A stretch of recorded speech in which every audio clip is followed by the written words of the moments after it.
গণঅভ্যুত্থানের সময় আশুলিয়ায় ৬ জনকে হত্যার পর লাশ পোড়ানোর মামলার তদন্ত প্রতিবেদন দাখিলের জন্য ২৫ মে পর্যন্ত সময় দিয়েছেন আন্তর্জাতিক অপরাধ ট্রাইব্যুনাল।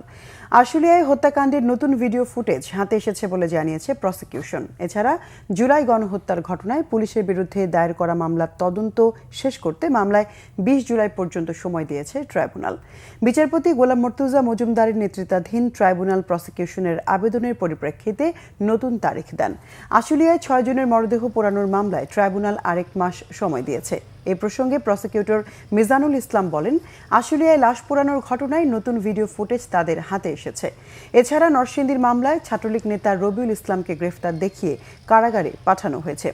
গণহত্যার অভিযোগে মানবতা বিরোধী অপরাধের মামলায় সকালে সাবেক IGP Chowdhury Abdullah Al Mamun, national telecommunication monitoring centre এনটিএমসির সাবেক মহাপরিচালক, অবসরপ্রাপ্ত মেজর জেনারেল জিয়াউল আহসান সহ ১২ পুলিশ কর্মকর্তাকে ট্রাইব্যুনালে হাজির করা হয়।